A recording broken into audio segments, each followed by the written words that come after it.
Hello friends, I'm Harish Dembla from Accurate Fortune Astrology। दोस्तों आज हम बात करेंगे राहु देव की एरीज लगन के 9th हाउस की प्लेसमेंट के बारे में। आइए देखते हैं कि यदि राहु देव मेष लगन के 9वें भाव में विराजमान हो जाएं तो हमें किस तरह के फल देंगे। दोस्तों राहु 8th और 9th हाउस में यानी कि 8th और 9th साइन में डेबिलिटेटेड माना जाता है, यानी कि नीच का माना जाता है। और केतु बिल्कुल इसके अपोजिट 2 और 3 में नीच का माना जाता है। तो अगर राहु नीच के बैठे होंगे तो केतु बट नेचुरली नीच के ही होंगे। तो यहां पर राहु गुरुदेव के घर में है, 9th हाउस में है।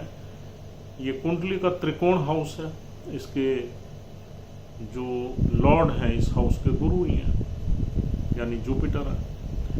और यहां पर राहु नीच के हो गए। दोस्तों नीच के राहु यहां पर बुरे ही फल देंगे। आइए देख लेते हैं कि 9th हाउस से हमें क्या क्या मिलता है, उसी से ही अनुमान लगेगा कि किस तरह के बुरे फल देंगे। तो दोस्तों 9th हाउस हमारी हायर नॉलेज का हाउस है, spirituality, higher knowledge, higher wisdom, spirituality का हाउस है।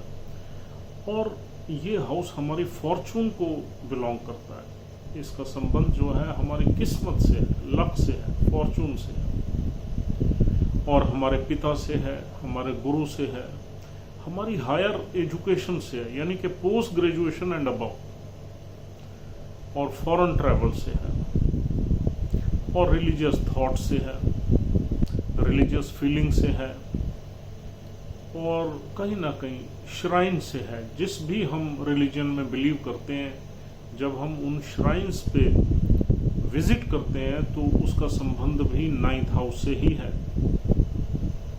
और इसका संबंध विजडम से है। और ये कुंडली का त्रिकोण हाउस है, बहुत ही शुभ हाउस है। यहाँ राहु नीच के हो जाते हैं। राहु एक मैलिफिक एनर्जी है। पिछली वीडियोस में हमने राहु के बारे में थोड़ा आपको बताया ही है। तो दोस्तों यहाँ पर हम एक एक करके देखेंगे कि यहाँ पर राहु डिफरेंट एस्पेक्ट से, यानी कि इस हाउस से जो जो चीजें हमें मिलती हैं उसमें किस तरीके से परफॉर्म करेगा। तो दोस्तों सबसे पहले हम देख लेते हैं हमारी फॉर्चून। यहां पर राहु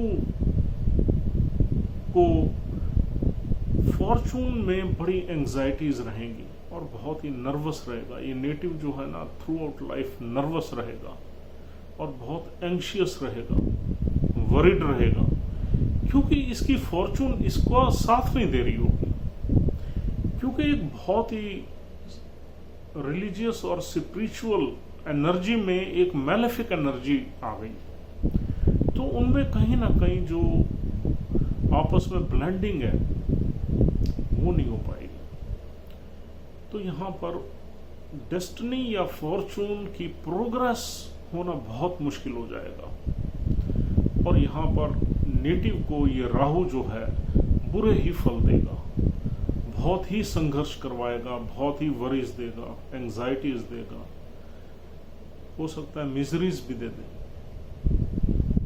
और इंसान ये सोचेगा कि यार मैंने ऐसा क्या कर दिया कि मेरी किस्मत जो है कभी भी मुझे मेरा साथ नहीं देती है चीजों को लेकर। तो यहाँ पर ऐसा माना जाता है कि इंसान की फॉर्चून वीक हो जाएगी। हम ये नहीं कह सकते कि बिगड़ जाएगी, क्योंकि दूसरे प्लैनेट्स भी अपना अपना रोल प्ले करते हैं हर चार्ट में, और इस चार्ट में नक्षत्रों का भी आगे हम देखेंगे क्या रोल रहेगा। लेकिन यहाँ पर फॉर्चून या डेस्टिनी आदमी की वीक जरूर हो जाएगी, क्योंकि एक तो डेबिलिटेटेड राहु है, फिर एक मैलेफिक है, और ये घर बहुत ही पवित्र है, बहुत ही शुद्ध है, और त्रिकोण हाउस है, और इसके लॉर्ड भी जुपिटर जैसे प्लैनेट है। तो दोस्तों हम आगे चलते हैं और देखते हैं कि ये घर रिप्रेजेंट करता है हमारे फादर को। यहाँ पर हमारी फादर की हेल्थ में कुछ प्रॉब्लम हो सकती है। फादर को कुछ बीमारी लग सकती है, लंबी बीमारी भी लग सकती है, अदरवाइज उनकी ओवरऑल हेल्थ खराब होने के चांसेस बनते हैं। इस नेटिव की फादर से कुछ न कुछ मिसअंडरस्टैंडिंग्स रहेंगी, कहीं ना कहीं विचार में मतभेद रहेगा, और ये इंसान अगर इसके फादर के पास पैसा है तो ये इंसान फादर का पैसा लेने के लिए कहीं ना कहीं हिपोक्रेसी भी अडॉप्ट कर सकता है और मिस्टीरियसली एक्ट भी कर सकता है, एक अच्छा बन के, एक अच्छा पुत्र यानी कि बन के अपने फादर से कुछ न कुछ बेनिफिट्स ले सकता है। वरना इस प्लेसमेंट से फादर से बेनिफिट लेना बहुत मुश्किल हो जाता है, क्योंकि ये नीच का राहु है और फादर के घर में बैठा है, तो कुछ ना कुछ फादर और बच्चे में यानी नेटिव और उसके फादर में मिसअंडरस्टैंडिंग्स रहने का योग बनता है। जब तक इस राहु पे गुरु जैसे प्लैनेट की दृष्टि ना हो तब तक ये योग बनेगा। और दोस्तों आगे हम देखते हैं ये इस हाउस से हम गुरु का देखते हैं, तो ये इंसान किसी भी गुरु की या किसी भी एल्डरली पीपल की सुनेगा नहीं, बड़े लोगों की मानेगा नहीं, अपनी बजाएगा, इसकी एक अपनी विचारधारा होगी। लोग जैसे ही बात करेंगे ये सोचेगा अरे ये सब मुझे पता है, I know everything and I'm wise enough to run my life in my own way। तो ये किसी की एडवाइस को नहीं मानेगा, चाहे इसके गुरु हों, चाहे इसके एल्डरली लोग हों, चाहे इसके फादर हों या फादरली फिगर्स हों। तो ये इंसान अपनी ही बजाएगा और जिस वजह से ये ट्रबल्स या प्रॉब्लम्स को फेस करेगा लाइफ में। और आगे देखते हैं इस घर से हम हायर एजुकेशन देखते हैं। हायर एजुकेशन के मामले में यहाँ पर हम ये कह सकते हैं कि गुरु की प्लेसमेंट देखना बहुत ज़रूरी है। यहाँ अगर गुरु आपका ठीक नहीं बैठा तो यहाँ से हायर एजुकेशन लेना बड़ा मुश्किल है। अगर गुरु यहाँ पर अच्छा है, यानी कि फर्स्ट हाउस में है गुरु, या फोर्थ में है या फिफ्थ में है, तो यहाँ पर इवन नाइन्थ में भी अगर गुरु है तो फिर ये घर थोड़ा संभला रहेगा और यहाँ पर कुछ ऑब्स्टेकल्स के साथ, कुछ प्रॉब्लम्स के साथ हायर एजुकेशन इंसान ले सकता है। बिकॉज यहाँ पर गुरु, यहाँ पर राहु जो है वो इस हाउस से रिलेटेड चीज़ों में ऑब्सेस तो रहेगा, लेकिन उसकी विचारधारा अलग होगी, उसकी फिलॉसफी अलग होगी, उसकी थिंकिंग अलग होगी, जिसकी वजह से वो प्रॉब्लम्स फेस करेगा। तो हायर एजुकेशन ऑब्स्टेकल्स के साथ यहाँ पर इंसान ले सकता है। उसमें गुरु की पोजीशन अच्छी होनी चाहिए, प्लेसमेंट अच्छी होनी चाहिए आपके चार्ट में। और दोस्तों आगे चलते हैं, इस घर से हम फॉरेन ट्रैवल्स देखते हैं और यहाँ पर राहु तो फॉरेन ट्रैवल्स का कारक ही है।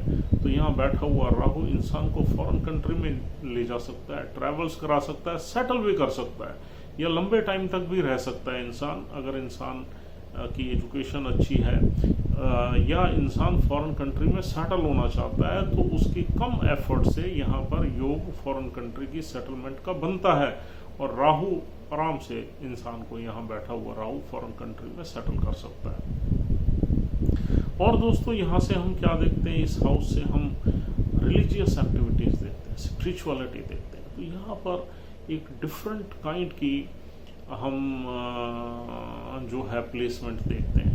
यहाँ पर गुरु का घर है और राहु है। राहु यहाँ पर स्पिरिचुअल एक्टिविटीज में पार्टिसिपेट कर सकता है, लेकिन दोस्तों ट्रेडिशनल वैल्यूज में या ट्रेडिशनल रिलीजियस एक्टिविटीज में यहाँ पर नेटिव पार्टिसिपेट नहीं करेगा। उसकी एक अपनी फिलॉसफी होगी, अपनी विचारधारा होगी और उसको वो आगे रखेगा। ट्रेडिशनल फिलॉसफी का वो क्रिटिक ही रहेगा।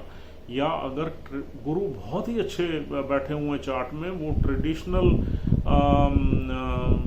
इसमें रिलीजियस एक्टिविटीज में अगर जाता भी है तो भी उसके कहीं ना कहीं वेस्टेड इंटरेस्ट होंगे, तो भी कहीं ना कहीं क्रिटिसिज्म के साथ वो घुसेगा, तो भी कहीं ना कहीं वो वहाँ से कुछ पैसा निकालने की कोशिश करेगा, पैसे कमाने की कोशिश करेगा। उसके अपने सेल्फिश इंटरेस्ट ही उसको उस एक्टिविटी में डाल सकते हैं। वो भी तभी डालेंगे जब यहाँ पर गुरु कहीं बहुत अच्छे घर में होगा, यानी कि फिफ्थ हाउस में होगा या फोर्थ हाउस में होगा, तो इंसान रिलीजियस एक्टिविटीज में जा सकता है। लेकिन ज़्यादातर हमने ये देखा है कि यहाँ पर ट्रेडिशनल वैल्यूज़ में इंसान नहीं जाता, उसकी अपनी एक अलग विचारधारा होती है, वो अपनी फिलॉसफी को झाड़ता रहता है, किसी और रिलीजन को भी प्रमोट करता रहता है, वो अपने रिलीजन से कहीं दूर जाता है और किसी दूसरे रिलीजन में इंटरेस्ट ज़्यादा लेता है, यहाँ बैठा हुआ राहु। और दोस्तों अब देखते हैं कि यहाँ पर राहु में एक एक्सट्रीम नेचर होती है। अगर वो जिस काम को करेगा उसमें वो पूरा ही करेगा और उसमें कहीं ना कहीं डिससेटिस्फाइड रहेगा और अंदर घुसेगा और घुसेगा।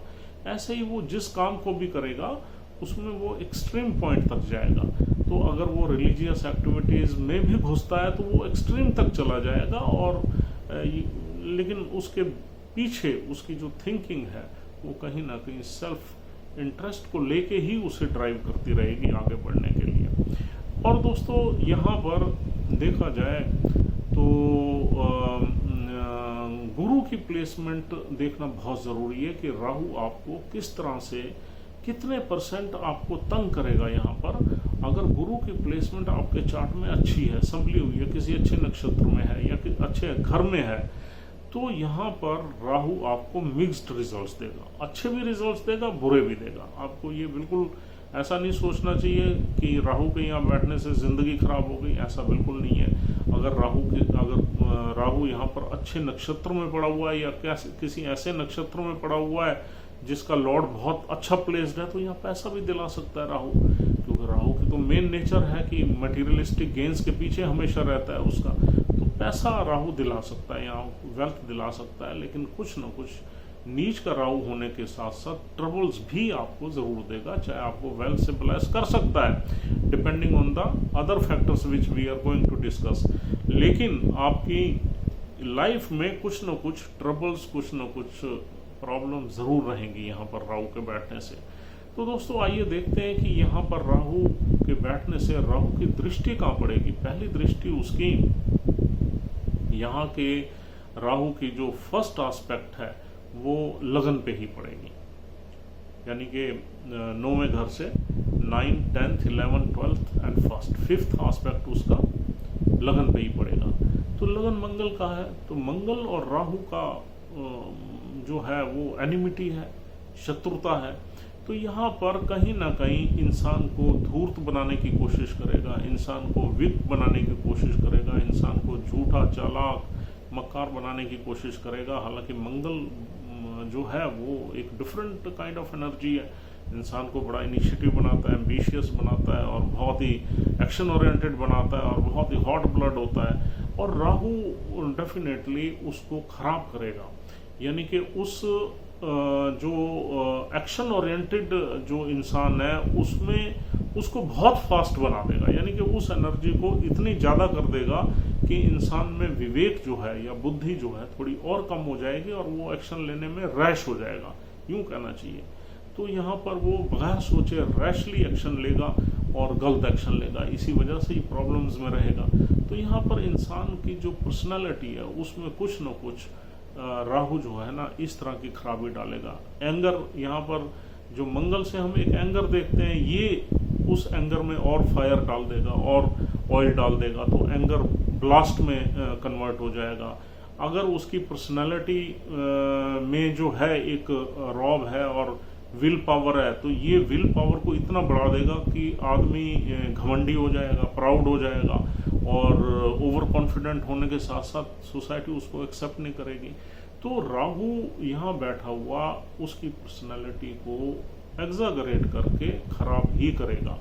और दोस्तों राहु की फिर 7th एस्पेक्ट पड़ेगी 3rd हाउस पे, जहाँ केतु बैठा हुआ है, वहाँ केतु का होल्ड है, वहाँ राहु की कुछ नहीं चलती, वहाँ तो केतु अपने फल देता है। हाँ, अगर राहु के हम फल बताना चाहें तो उसमें भी हमें केतु के फल ही बताने पड़ते हैं, because Ketu is sitting there. तो वो हम आपको केतु की जब हम एक्सप्लेनेशंस देंगे उसमें आपको ज़्यादा अच्छे से बता पाएंगे। और फिर यहाँ पर 9th एस्पेक्ट राहु की पड़ेगी आपके 5th हाउस में। तो दोस्तों 5th हाउस का संबंध हमारे गेन से है। अगर यहाँ पर सूर्य बलि नहीं है तो हमें यहाँ बैठा हुआ राहु लॉस करवा देगा। अगर हम बिजनेस में हैं तो लॉस करवा देगा, नौकरी में है तो नौकरी में कई तरह की चेंजेस आएंगी और प्रॉब्लम्स हमें फेस करनी पड़ेंगी। अगर सूर्य बलि हैं और गुरु भी अच्छे बैठे हुए हैं तो हम ये मान सकते हैं कि यहाँ से राहु कुछ ना कुछ गेन्स निकालने की कोशिश करेगा और कुछ ना कुछ फायदा उठाएगा। लेकिन यहाँ बच्चों को लेके यहाँ पर राहु के रिजल्ट्स हमें अच्छे नहीं मिलते। अगर डिस्पोजिटर भी अच्छा बैठा है फिर भी बच्चों का डिले होना, बच्चों की बर्थ के टाइम थोड़ी सी मुश्किल आना, लेकिन हाँ वो मुश्किल कितनी मुश्किल होगी वो इन प्लैनेट्स की प्लेसमेंट से ही पता लगता है। यानी कि सूर्य अगर अच्छे बैठे हैं तो वो मुश्किल कम रहेगी आपको, यानी कि कोई ट्रबल्स रह सकती है प्रोजनी वगैरह में, मतलब इस हस्बैंड की मेल की कुंडली है तो उसकी वाइफ में, और या इसको भी प्रॉब्लम रहेगी। और अगर बाय द वे ये फीमेल की कुंडली है तो सीधा डायरेक्ट इम्पैक्ट ही आता है। तो अगर वाइफ परेशान है तो इंसान खुद परेशान है ही है, तो बच्चा तो दोनों का ही है। तो चाइल्ड बर्थ में they will have to face some problem depending on the placement of sun. If sun is well placed तो प्रॉब्लम कम आएगी, सन अगर बिल्कुल ही खराब पड़ा हुआ है, डेबिलिटेटेड है, तो प्रॉब्लम ज़्यादा आएगी। ऐसे ही गुरु को भी देखना बहुत ज़रूरी है।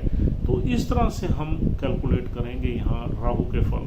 और दोस्तों यहाँ पर हमारी लव लाइफ का घर है, उसमें भी आप देख लीजिए, अगर सन आपका छठे घर में नहीं है, यानी कि सूर्य पांचवें घर में है या चौथे घर में है या पहले घर में है, एग्जॉल्टेड है, या 10वें घर में है, तो यहाँ पर बचाव है। आपकी लव लाइफ कहीं सक्सेसफुल होने का चांस बनेगा। अगर सन यहाँ पर किसी बैड प्लेसमेंट में है तो आपको दिक्कत आ जाएगी, आपकी लव लाइफ खराब होती रहेगी। और दोस्तों यहाँ से हम स्पेकुलेटिव गेन्स भी देखते हैं। तो स्पेकुलेटिव गेन्स भी आप इसी तरीके से कैलकुलेट करिए depending on the placement of sun. तो दोस्तों यहाँ पर अच्छे और बुरे फल डिपेंड करेंगे दूसरे प्लैनेट्स की पोजीशन से, लेकिन एक चीज़ हम आपको ज़रूर बताएंगे कि चाहे आपको यहाँ बैठा हुआ राहु कुछ न कुछ गेन्स ज़रूर दिलवा सकता है डिपेंडिंग ऑन द डिस्पोजिटर, चाहे वो गुरु है, चाहे वो सूर्य है, चाहे राहु जिस नक्षत्र में बैठा है उसका लॉर्ड है, लेकिन यहाँ आपको ट्रबल ज़रूर देगा राहु। आप ये क्लीनली आपको अच्छे रिजल्ट्स नहीं देगा, मतलब you will have to undergo certain turbulence in your life and thereafter undergoing some problem, some obstacle, some obstructions, you will get some gains। और लाइफ में कुछ ना कुछ परेशानियों के साथ ही आपकी जो है ना ज़िंदगी गुजरने का चांस है, या राहु अगर बैठा हुआ है तो। हाँ दोस्तों, लेकिन फिर भी ये जो दूसरे प्लैनेट्स हैं ये काफ़ी हद तक आपको प्रोटेक्ट कर सकते हैं इन चीज़ों को भोगने में, यानी कि बुरी चीज़ों को भोगने में। तो दोस्तों यहाँ बैठा हुआ राहु आपको सबसे पहले मूला नक्षत्र में मिल सकता है, 0 से लेके और 13.2 डिग्री तक। मूला नक्षत्र केतु का है, ये नक्षत्र अच्छा नहीं है, क्योंकि एक तो राहु जैसी एनर्जी है और फिर एक बिल्कुल अपने अपोजिट प्लैनेट के नक्षत्र में बैठा है, यानी कि यहाँ होल्ड किसका हो गया, केतु का हो गया। और केतु 3rd हाउस में भी बैठा है, यहाँ भी केतु का होल्ड हो गया, तो ये गलत हो गया।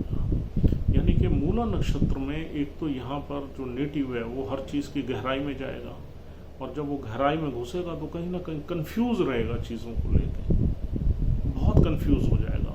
और फिर क्योंकि मूला नक्षत्र से हम रूट्स देखते हैं, रूट्स में जाना, फिर मूला नक्षत्र से हम दुनिया भर के एक्सीडेंट्स वगैरह भी देखते हैं, चाहे वो फिजिकल एक्सीडेंट्स हो या इमोशनल हो या मेंटल हो। तो मूला नक्षत्र में कहीं ना कहीं अप डाउन ज़्यादा रहेंगे इंसान की लाइफ में। और हाँ, मूला नक्षत्र में ये स्पिरिचुअल एक्टिविटी या रिलीजियस एक्टिविटी में नेटिव ज़्यादा घुसेगा, क्योंकि मूला नक्षत्र का जो संबंध है वो कहीं ना कहीं मोक्ष से है, बिकॉज केतु है उसका लॉर्ड।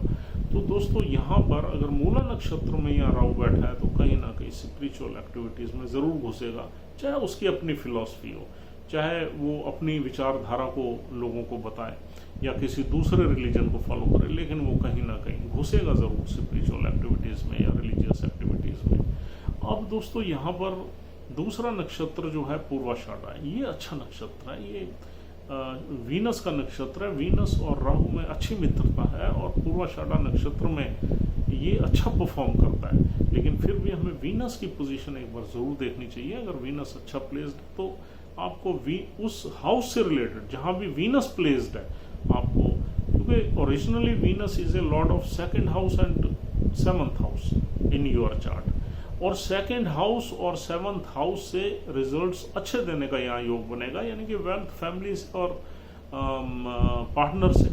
तो यहाँ पर बिकॉज फ्रेंडली साइन है तो अच्छे रिजल्ट्स मिलेंगे। और फिर वीनस अगर कहीं अच्छा प्लेस्ड है तो डेफिनेटली यहाँ पर इस नक्षत्र में राहु अच्छे रिजल्ट्स देगा। अगर वीनस आपका डेबिलिटेटेड है या कहीं आपका 8वें घर में फंसा हुआ है या तीसरे घर में है या इवन 12वें घर में है, तब भी हम अच्छे रिजल्ट्स नहीं एक्सपेक्ट करते, चाहे वो एग्जॉल्टेड साइन में क्यों ना हो, वीनस 12वें घर में। तो दोस्तों यहाँ पर वीनस के नक्षत्र में यू कैन रेस्ट एश्योर कि आपको थोड़े अच्छे रिजल्ट्स जरूर मिलेंगे। और दोस्तों तीसरा नक्षत्र है जो 26.4 से आगे चला जाएगा 30 तक, और फिर यानी कि 10 डिग्री तक अगले साइन में चला जाता है, यानी कि कैप्रिकॉर्न साइन में चला जाता है उत्तराषाढ़ा नक्षत्र। उत्तराषाढ़ा नक्षत्र सूर्य देव का है। उत्तराषाढ़ा नक्षत्र में राहु जो है ज़्यादा कंफर्टेबल नहीं है, लेकिन फॉर्चुनेटली उत्तराषाढ़ा नक्षत्र का एक ही चरण यहाँ मिलता है, पहला चरण। तो यहाँ पर उत्तराषाढ़ा में अगर राहु पड़ा है तो फिर भी आप सूर्य देव की प्लेसमेंट देखिए कि आपको किस तरह से रिजल्ट्स मिलेंगे। सूर्य देव जिस घर में अच्छे प्लेस्ड है उस घर से अच्छे रिजल्ट्स मिलेंगे। सूर्य देव जिस घर में बुरे प्लेस्ड है उस घर के बुरे रिजल्ट्स ही राहु देगा आपको, अगर उत्तराषाढ़ा नक्षत्र में पड़ा है। तो इस तरीके से हम कंक्लूड कर सकते हैं इस प्लेसमेंट को। Overall, this is not considered a good placement, but depending on the various factors, you can definitely work out and calculate that what type of results you are going to get out of this placement. लेकिन maximum charts में हमने ये देखा है कि mixed results मिलते हैं, क्योंकि देखिए आपका जो है ना यहाँ पर 3-4 प्लैनेट्स इन्वॉल्व रहते हैं किसी भी एक पर्टिकुलर प्लेसमेंट से। किसी भी प्लैनेट की प्लेसमेंट से 3-4 जो प्लैनेट्स हैं वो इम्पैक्ट करते हैं उसको। एक तो यहाँ पर गुरु के घर में है तो गुरु की प्लेसमेंट, और एक यहाँ पर नक्षत्र जिस नक्षत्र में है उस नक्षत्र की प्लेसमेंट, और एक असेंडेंट को देखना भी बहुत लाजमी है कि असेंडेंट कितनी पावरफुल है आपके चार्ट में। ये 3 चीज़ें तो हो ही गई। फिर जिस घर पे नज़र है उस घर के लॉर्ड की भी प्लेसमेंट से हमें काफ़ी कुछ पता लगता है कि यहाँ पर राहु हमें किस तरह के रिजल्ट्स देगा। तो दोस्तों आज की वीडियो में बस इतना ही। I think this is sufficient for the day and this is a useful discussion for you, and you can definitely work out if this is the same placement in your chart कि आपको किस तरह के results यहाँ पर राहु देव देंगे। तो दोस्तों as usual my number is 9899105355। If you want to contact me you can contact me for any astrological consultation. If you want any consultation or want to buy any stone, then you can contact Samarth Demla. He is my son, settled in Mumbai, and he is into trading of gemstones. His number is 7715827000. You can contact him directly for buying any gemstone, natural gemstones, and have a nice time. Thank you very much for watching this video.